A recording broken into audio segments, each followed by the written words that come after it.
It's Pennsylvania, where former President Trump is gearing up to take the stage any minute in that critical battleground state. We're just 2 days from Election Day, and so far women appear to be outpacing men significantly in early voting. The Harris campaign taking that as a good sign.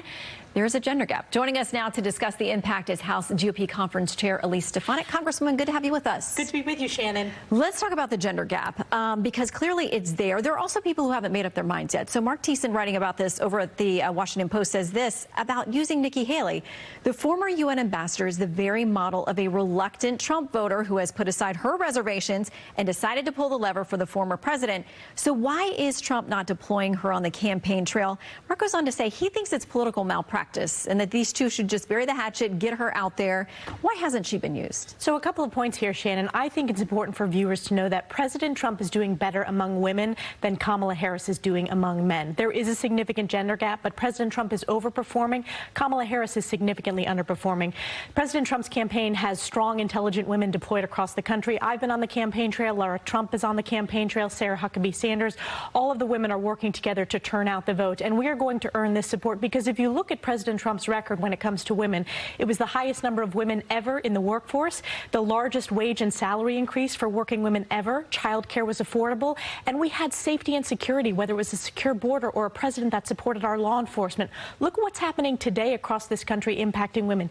Inflation. I'm still the grocery shopper in my family. Women go and they see the impact of Kamala's failed economic policies with increased prices at the grocery store, increased utility costs, energy costs. And then, of course, you have the wide open border, which safety and security is a top issue for women. So President Trump is going to continue to talk about his record, as well as many strong and intelligent women surrogates who are out there.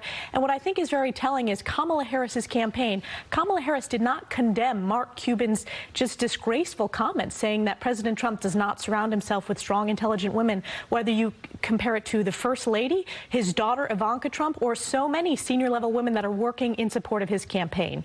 I want to ask you about something else, that they've been a lot of inroads with women. In the conversation from the vice president has been that he doesn't respect women's autonomy and their agency. Here's a little bit more of what she said. And Donald Trump's not done. He would ban abortion nationwide. He would restrict access to birth control, put IVF treatments at risk, and force states, get this, to monitor women's pregnancies. Now, we've all seen the ads. They run endlessly, and this is the message I hear over and over again, and it seems to be resonating with a lot of women.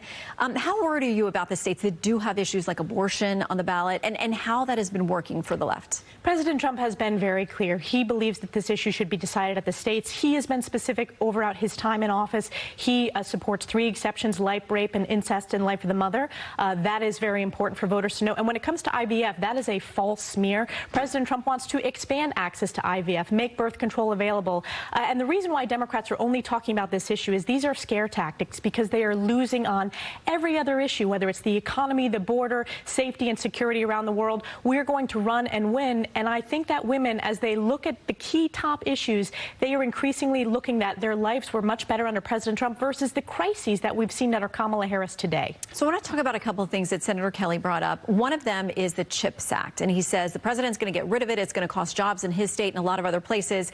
I heard the speaker's explanation in trying to say he doesn't believe in getting rid of the CHIPS Act, but there could be modifications or things he thinks would actually strengthen the program. But Senator Kelly said President Trump says it's gone. No, the speaker was very clear. He said we need to strengthen the CHIPS Act to make sure that the jobs actually come in America. One of the critiques of the CHIPS Act is that they're too much for other countries where jobs are created there and not here right at home. It is important in upstate New York. It is important in the state of Arizona and other states across the country.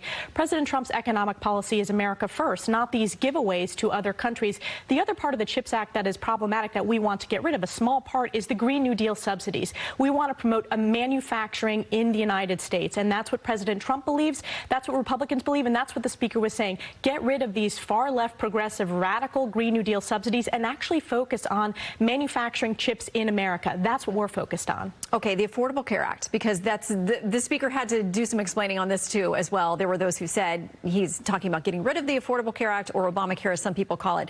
The top Democrat in the House, Congressman Hakeem Jeffries, says they are determined to end the Affordable Care Act as we know it. Now, maybe that qualifier language is true, there has been talk about modifications to the act or to the law as it currently stands. 60% of Americans have a positive view of Obamacare. So what about this concern? Should they have concern that if you run the table and House Republicans have the means to, that they would somehow modify or get rid of Obamacare, which leaves them without options? We want to improve health care. We want to lower costs. We want to make sure that people have access, whether you're in rural, suburban, or urban communities. That's what President Trump is focused on. If you talk to anyone, Shannon, they continue to see their price of health care go up and up under Kamala Harris's failed administration with Joe Biden. So we want to lower those costs, make health care accessible for all, and improve it in America. That's why you're seeing this slogan, Make America Healthy Again. That is resonating with the American people who feel that we can do so much better. President Trump is leading that movement with a big tent Republican Party that is focused on improving health care outcomes and access for every American. So obviously the House, a slight GOP majority, which has been tough, I think, to manage on some issues. It's one of the tightest in history. And now we go into all the seats, of course, up every 2 years. Cook Political Report on Friday shifted 6 of these close House races in Democrats' favor, including one of them here in New York. You have several critical House races here in New York. Democrats have had a significant fundraising advantage. They're feeling bullish. They think that they are going to flip the House. Regardless of whatever happens elsewhere, Democrats feel that when the dust settles, and I know it took into December last time, that they're going to be in control of the House. Well, certainly President Trump on the ballot is a net gain to every Republican candidate for Senate and House. And as we've seen in 2016 and 2020, House Republicans consistently overperform when President Trump is on the ballot. And in both of those cycles, the prognosticators predicted that we would lose seats. We picked up seats in both of those cycles. You know, New York, I'm from New York, obviously. New York is the epicenter for the race for the House Republican majority. Republicans, when it comes to early vote, are voting increased by 50% compared to where we were in 2022. And that was the cycle when, of course, we flipped those 5 House seats. So we are working hard to turn out our votes. The most important part of this election is getting those votes. So I want to encourage all the viewers to turn out to vote. But we feel very strongly we're going to win on the issues.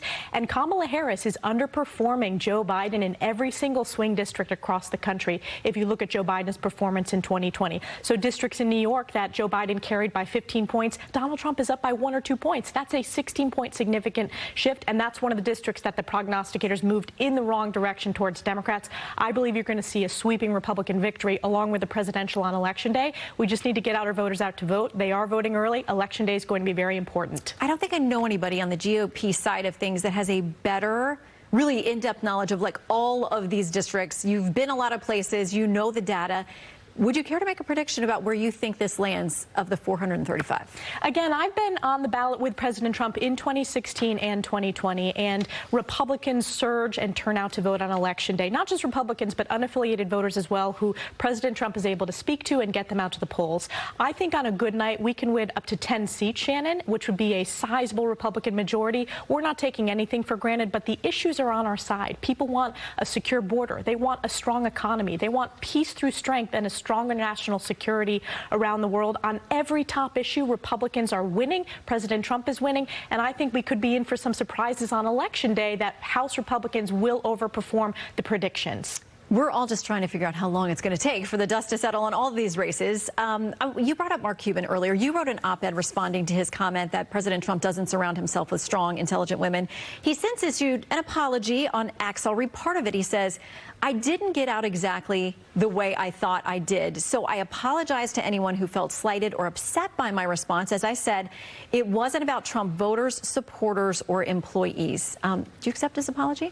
You know, certainly I think it's a trend that Democrats are saying out loud what they really believe. First, they called us deplorables. Then they called us Nazis. Then Mark Cuban said there's no strong or intelligent women around President Trump. And just yesterday, you had Kathy Hochul smearing voters who support Republicans as anti-American. Democrats are saying out loud, and they're attacking the American people and voters with that rhetoric. Look, we can have political disagreements. We're running to win on the issues. President Trump is running to unify this country on goals of securing the border, strengthening the economy. So Kamala Harris should have condemned that, and they didn't. Their campaign failed to do that, and that's offensive to so many women across this country, not just elected official women, but Gold Star moms, Gold Star wives, women veterans who are proudly supporting President Trump.